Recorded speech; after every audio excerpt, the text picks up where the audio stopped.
I came down here to Kentucky quite a long time ago, and I work with small businesses.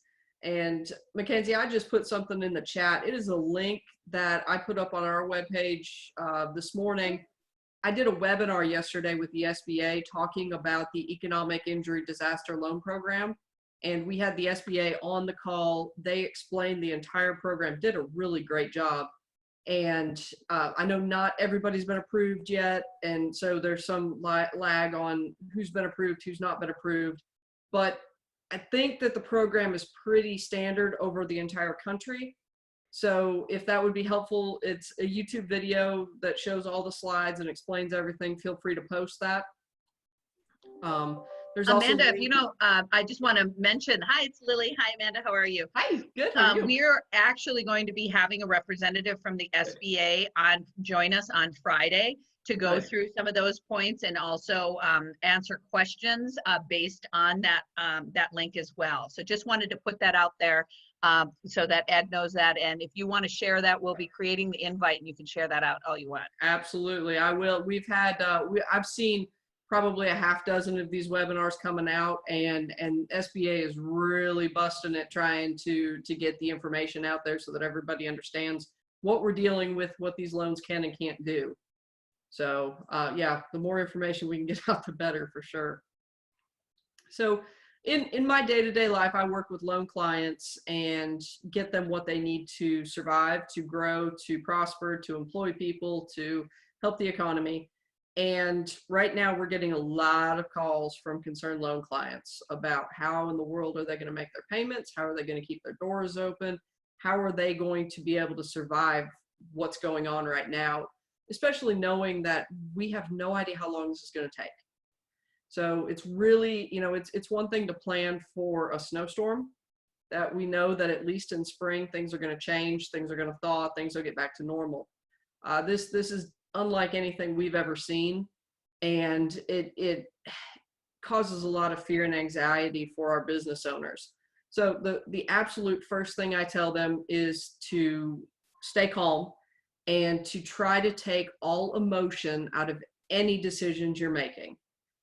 You're talking about people's lives, you're talking about their livelihood, their ability to buy groceries and medicine, and it is really hard to make good financial business decisions from that frame of mind.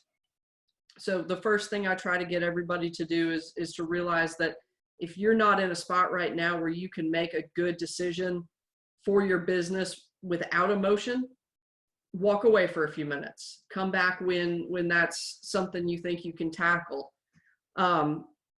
With small businesses, I find that a lot of them don't have all of their financials in great working order to where they can just print off a profit and loss statement or a balance sheet. I highly recommend taking the time right now to make sure that you've got all your information in your accounting systems, that you are keeping track of exactly what your sales are, what's going out, what's coming in. Make sure you have those handy because you'll need them for the SBA loans. You're going to have a lot of forms about sales this year, last year, and projections. So make sure your financials are in good working order. Next thing I tell my customers to do is to write out all their bills. Make sure you know who you owe what to and how much you owe them and when it's due, and prioritize those bills. Pay the ones that are most important first, and if there are ones you can let slide a little bit, then have a conversation with the owner, you know, who you owe money to, and see if you can do that. Next, make a list of your accounts receivable in order of most likely to pay to least likely to pay.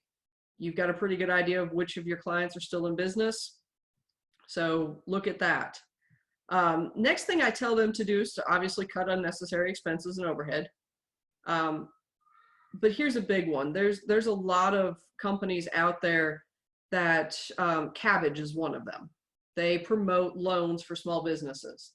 Those loans are incredibly high interest rates, though nowhere on their site will they say what the interest rate is. They're called fees, and those fees are about 26%. So that is never a good option, and no business should ever use, I mean, it's predatory lending is what that is, but No business should really ever use those, but now especially. They tend to take money out of your accounts daily, and that's not okay. Next thing I tell them is to apply for the economic injury distress loan if it's available. These are loans that can go out to 30 years. So your amortization schedule is pretty low, which helps a lot in repayment. You want to make sure that you're taking care of you and your business first. If you don't survive this, if your business doesn't survive this, you can't employ people later. So first thing you do is take care of your business. Next thing you do is take care of your employees. So that's hard for a lot of business owners because they care deeply about their employees and I mean their family. And so, but you've got to look at this from an unemotional standpoint. Next thing I tell folks to do is to look at your products and see where you can pivot. What can you do to make your products or what you are capable of useful right now? And the next thing we talk about is marketing. And that's really what we're going to talk about today. Marketing is something that every business owner will tell me they don't have time for. They don't have time to sit there and post on Facebook. They don't have time to make videos for YouTube. They don't have time for it. Well, right now we've got time. So I am trying to get all of my clients to really take advantage of this time where things are slower and really ramp up your marketing efforts so that you're staying visible to your clients and that you are setting yourself up for success when things open back up and get back to normal. The first thing I want everybody to do is to absolutely update all your platforms with your current business hours, with whether or not you're open, with how to contact you. Make sure everywhere on the internet that your business shows up, your information is correct. The first place I think you need to start is your Google business listing. Letting people know on your Google business listing if you're open, what hours you're open, what the stipulations and restrictions are, if you're offering curbside takeout, how to get that done. So do you call, do you order on the web, do you explain to people exactly how to make a transaction possible with your business? Facebook is the same way. It's a great platform to be able to talk to people. There are more people on Facebook right now than have been in a long time. Social media, there's so much going on social media right now. So take advantage of that. Your customers are on these platforms. Get on these platforms and talk to them. The biggest thing that I want folks to do is to start using social media like you've never had time to before. So you've got all sorts of time now.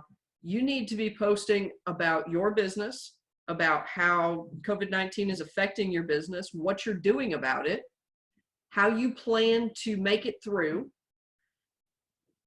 but also tell your story. Why did you get in business? What drives you to stay in business? Why do you want this to work? Use video. Video scares the bejesus out of just about everybody. So they tend to shy away from it, but really now is the time to get in front of a camera and tell your story. You want your customers to feel an emotional connection to your business, and you can do that through video. Right now, that's really the only way we've got to communicate, because we're not, obviously social distancing. We're not supposed to be going out. We're supposed to be hunkered at home. So people are getting very, very used to watching videos, to talking to people on videos. Use that to your advantage. Make a YouTube channel for your business. On that YouTube channel, tell your story, give a tour. Right now is a great time to be taking pictures for social media on your business. You don't have to worry about customers getting in the way. You can take great pictures of your restaurant or your store or your farm or whatever you do. Take as many pictures as you can. Let your customers know how they can help you. Everybody wants to help right now. I've seen so many amazing things come out of the small businesses that I work with, different ways that they're willing to help their customers and the public get through this. So a lot of people don't know what they can do to help.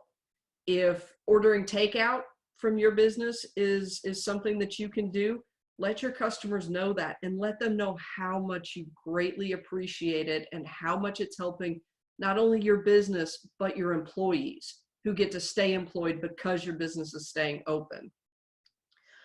If you've got, if you've got a retail store, let your clients know what they can do to help. Can they shop online? Can they call you?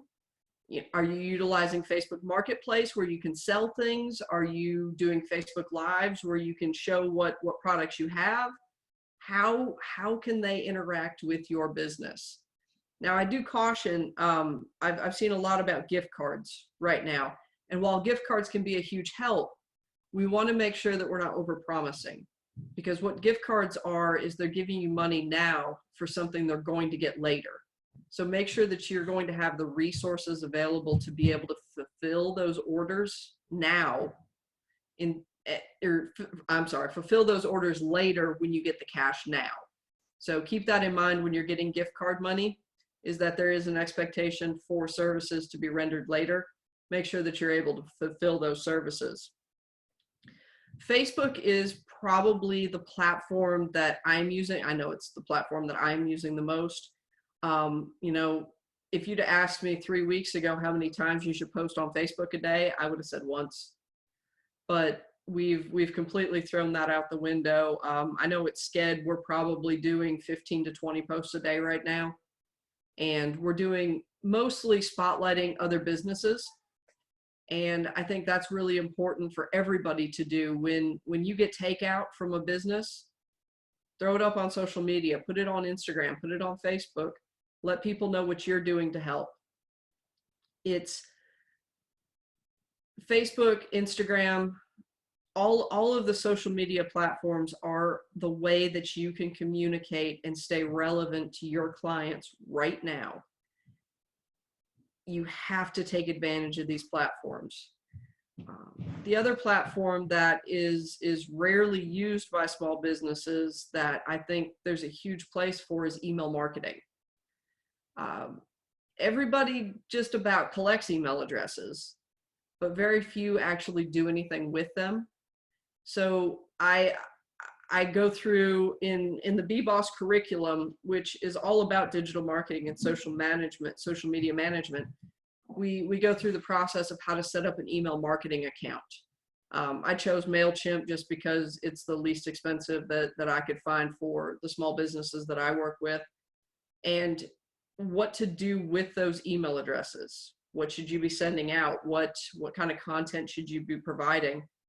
And really right now, it's, if you're a retail location and you're selling something, you need to be sending out emails talking about what you sell, what's for sale, what's on sale, what's available right now, and how your clients can interact with your business. Those emails are very valuable and can make a huge difference in a business for an extremely low cost. I guess I've gotten through most of that without talking at all about BBOS Online. So we created a curriculum, a bunch of modules, videos for small business owners to help them understand how to use digital marketing to grow their business. And we cover topics. There are 25 videos right now. I've got a couple of more that as soon as I get 5 minutes, I'll make more videos for. But we cover everything from how to utilize Google My Business listing and how to get that listing up and verified. We talk about the app that's available with that. We talk about Facebook, social, Instagram, Snapchat, and a variety of different social media platforms. Sorry. We talk about how to use email marketing, local search engine optimization, how to build a website, what should be on your website, how to come up with your terms of use, your privacy policy, and your GDPR.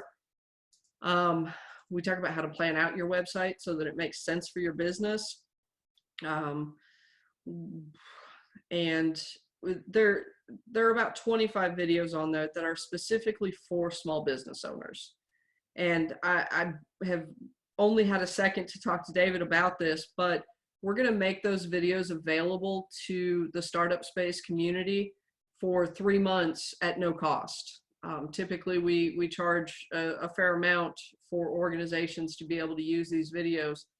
But right now, it's really important that the businesses take the time to get the training that they need to be able to utilize digital marketing, social media, so that they can grow their business now, and that can continue after this is all over, so that we can recover from this. So I'm still working with David and the team to figure out how we're going to get that out there and make it happen, but we'll figure that out. I'm not worried about that. But right now we've got the time to go through these modules, to really learn. These are step-by-step videos that show you exactly where to click, what to do, what to put in there, how to set everything up. And then we talk about best practices. So on Instagram, what should you be posting? Because what you post on Facebook doesn't necessarily go onto Instagram, but what you put on Instagram can always go onto Facebook. So we talk about the tips and tricks, and then we also go pretty deep into analytics, both on Facebook and Google Analytics, so that you can understand your web traffic, who's coming to your website, what are they doing, where are they coming from, where are they going to, and then you can look at your posts on Facebook on the insights and understand which posts are working and which posts aren't, which ones do your audience love, and which ones are being ignored. This gives you the information so that you can make better posts next time. And then if you have any funds available to where you can run ads, we've got a whole section on running Google ads and Facebook ads. So we talk, one of the interesting things is there's 2 different audiences for Google and for Facebook. Facebook's more about growing your community and making sure people are aware of who you are and what you do. Google is more of an immediate response to an ad.